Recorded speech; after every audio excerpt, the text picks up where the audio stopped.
Alright, in this video we'll be looking at induction. There are a few concepts that we need to go over that we learnt in level 2, so we'll go over that in this video. So last year in level 2 we learnt about a thing called a magnetic field. So essentially if we had two magnets, okay, and the north and south pole of those magnets were facing each other, so this is the north pole, this is the south pole, and we had another magnet over here, this is the south and this is the north pole, there is going to be a magnetic field in between these, okay? And like you see over here, the way we represent that magnetic field is by using what's called a field line, where we go from north to south. So this is in the 2D plane, right? However, if we consider 3 dimensions, we need to consider what happens if the field line is going in and out of the page. Okay, and so the way we would represent that is by using an X, and the X tells us that the magnetic field is going into the page, and a dot tells us that the magnetic field is going out of the page. Okay, and so now that we got that out the way, we can move on to a simple scenario to remind ourselves of an important formula. Let's say we have a simple magnetic field that's going into the page, like so. And we can represent this using a B and a hat on the top because we know that B is the symbol for our magnetic field and the hat just tells us that it's a vector, so it has direction, okay? Let's say we have a positive charge that is going into the magnetic field at a velocity of V. And let's say this positive charge has a charge of Q. And so if we have a charge that is moving into a field, this charge is going to feel a force, okay? And we learned last year that this force is going to be equal to the magnetic field times the charge times the velocity of that charge, okay? And so this right here is the force on the charge, and that is measured in newtons. This is the magnetic field strength, which has a unit of Teslas. This is the charge of the charge, and this has a unit of coulombs, and this is the velocity of that charge. And obviously that has units of meters per second, okay? And because the magnetic field is a vector, right, as we stated up here, this will result in the force being a vector, okay? That shouldn't be a surprise that force is also a vector. And so to find out the direction of that force, okay, because this equation will tell us the magnitude of the force. However, to find out the direction, we can use our Fleming left-hand rule, okay? Okay, and so our Fleming left-hand rule, which we can shorten to FLHR, okay? So let me try and draw a hand. We would have our thumb going up, okay? Then we'll have our index finger going forward, and then our middle finger going to the right, like so. And then our other fingers are going to curl in, like so, okay? Those are the other fingers. But the most important are these 3 right here, okay? So first we have our force that goes up, okay? That's using our thumb. And that will make right angles with this right here, okay? So this is a right angle, okay? And we have another direction going this way, which as you can see is in the direction of our middle finger. And so that also forms a right angle there. Okay, and so this, like I said, is the force on the charge. So this tells us the direction of the force. This is the magnetic field direction. So in this case, we'll point our middle finger into the page, okay? And our middle finger points in the motion of the charge, okay? So using this rule in this case, we can point our finger into the page because that's the direction of our magnetic field, okay? The charge is moving to the right. And so, therefore, as you can see, our thumb is pointing upwards, and so we'll have a force going upwards. And so, when the charge enters the field, like right over here, it's going to feel a force upwards, okay? And so that's going to make the charge take this sort of a motion, okay? And so the charge is going to move upwards. Now, just a side tangent, once the charge is over here, let's say this magnetic field extends upwards as well, okay, so it remains in the magnetic field. We can see now that the motion of the charge is now in this direction, okay? And so if we apply our left-hand rule, we'll still point into the page, our middle finger will point upwards now, and as you can see, your thumb is pointing to the left, and so it will now feel a force in this direction. And so now the charge will move in over here, okay? And if you do the same thing over here, you'll find, again, point your finger into the page, the motion of the charge is now in this direction, okay? And what you'll find is the force is now going downwards, and so the charge will move in this direction,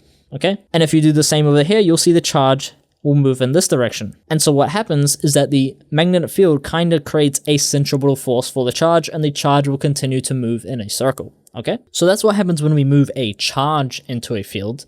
But what happens when we move a conductor into a field, okay? So we're still going to have our situation where we have our magnetic field going into the page, like so. So this is still going to be our B hat. However, this time, we take a conductor, which we can denote as just a metal rod, okay? Just a piece of metal. And we're going to move this rod in this direction here, okay? With a velocity. As we know that within this rod, there is going to be a bunch of positive charge, okay? And so therefore, every charge is going to experience the exact same experience that we denoted up here for a charge, okay? And so what's going to happen is all the charge in this rod is going to move up into the top, okay? All the positive charge is going to move up into the top. However, the negative charge is going to move to the bottom, okay? If you ever want to know the direction of a negative charge, we can use our Fleming left-hand rule, but just with our right hand, and that will tell us the force applied onto our negative charge, okay? So we already know what's going to happen to our positive charge because we just did it in this scenario. However, if we use the same rule, but with our right hand,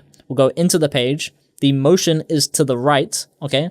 And we can see that our thumb is pointing downwards, and so our negative charge is at the bottom. And as you can see from here, we have created a separation of charge. And another word for a separation of charge is a potential difference, okay? And so we have induced a voltage. And this is what's called a motional EMF, okay? And this is an induced voltage as a conductor cuts perpendicular to the magnetic field, okay? And the crucial bit here is that the conductor must be moving, okay? And that's where we get our motional EMF from, okay? The moment it stops moving, the induced voltage is gone, okay? And to describe this behavior, we get our V, which is our EMF, is equal to BVL, okay? And so this is our induced voltage, okay, which has a unit of V. This is our magnetic field strength, which we said before had a unit of Teslas. This is the velocity of the conductor, which has a unit of meters per second. And this is the length of the conductor, okay? Now, crucially, for this length, it is the length of the conductor that is within the magnetic field, okay? So in this case, let's say our rod was actually this big, okay? So the rod is actually way out here. The length that we're interested in is still only this length right here, okay? So it's only the length of the rod that is within the magnetic field. So now we have created a voltage, an induced voltage. However, we need to make a circuit for this voltage to be useful, right? However, we run into some problems when we try to make a circuit, okay? So let's create our magnetic field situation again. However, let's try to make a circuit out of a conducting material. So let's say we get our metal rod or our metal bar, okay? However, we make it into sort of a rectangular shape, like so. So now, theoretically, charge can flow in a circular loop to form a circuit. So now let's move this conductor through the magnetic field, okay? However, this circuit is useless. The reason for this is because over here, we'll get a accumulation of positive charge, and we'll get an accumulation of negative charge, and over here, we'll get an accumulation of positive charge, and accumulation of negative charge. And as you can see, between here, there is no potential difference. And over here, there is also no potential difference, okay? And so no potential difference means that no current will flow. Okay? And the reason why no charge separation happens in these two regions is because those two regions of the bar are not moving perpendicular to the magnetic field. Okay? And so hopefully you remember from last year that the way we got around that is if, again, we have our magnetic field right here, is we sort of had, you know, railway tracks, if you will, that came into the field like this. So a section of the conducting material will be inside the magnetic field and a section will be outside. And if we put our metal rod across here, okay, we will again have an accumulation of positive charge up here and an accumulation of negative charge down here. And if we were to connect these sides together, and so as we move this conductor through the magnetic field, because these tracks are also metal, as the positive charge accumulates, it will then be able to flow through here because there is going to be a potential difference between these 2 points, okay? And so positive charge can flow through. All right, and so therefore we can say we have a current induced in the anti-clockwise direction. Okay, so if we were to expand on this idea, and let's have a much bigger magnetic field, okay, like so. And if we were to have 3 scenarios, okay, let's have our conducting material cutting through here, okay, and our conducting material in a second scenario over here, and a third scenario over here, okay? So this is 1, this is 2, and this is 3. So in this first scenario, this is what we described over here, okay? This is when only the right-hand side of the loop is within the magnetic field. And so we can see that an EMF is induced. And by using the Fleming left-hand rule, we can see that there is going to be positive charge up here and then negative charge over here. Okay, therefore this is going to create a charge separation and therefore a potential difference, meaning we now have a voltage and therefore that is an EMF. And because this section of the loop is outside of the magnetic field, there is going to be no induced voltage here, and so now current can flow because there is a potential difference between these 2 points as well.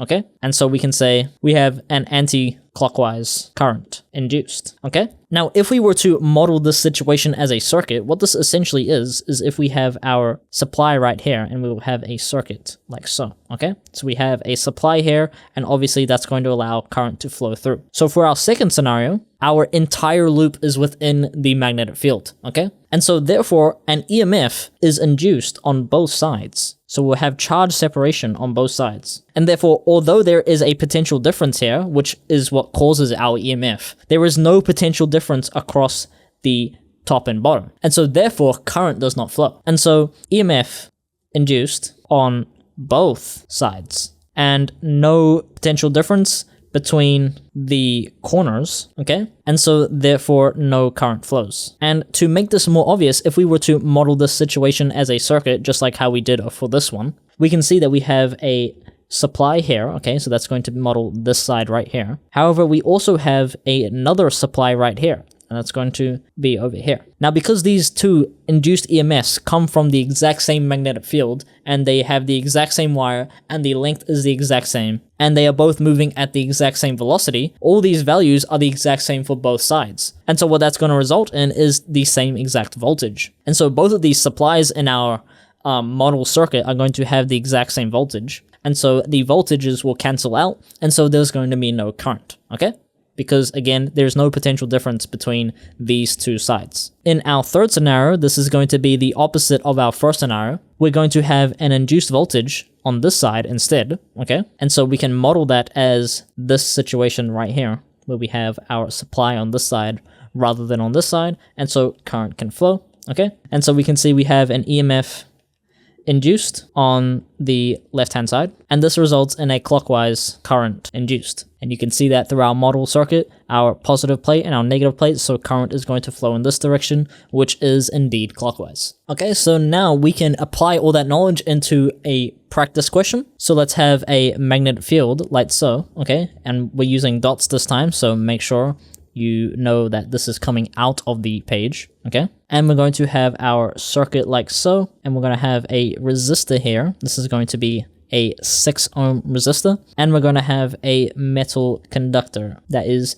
moving through this magnetic field at 5 meters per second, okay? And let's say this conductor has a length of 0.5 meters, okay? And finally, let's say this magnetic field has a magnetic field strength of 10 Teslas, okay? So what I want you to do is to find the current, okay? So both the value and the direction of the current, okay? So you can pause the video and give that a shot. So the way we would solve this, we know that our induced voltage is equal to our magnetic field times the velocity times the length of that conductor. We know our magnetic field strength is 10 Teslas times the velocity, which is 5 meters per second, times the length, which is 0.5 meters. And this gives an induced voltage of 25 volts, okay? So now that we know the value of our potential difference, which way is our positive and negative charge? Which way is it induced? We can find out using our Fleming left-hand rule. As our field is coming out of the page, we point it towards us, okay? The rod is moving to the right,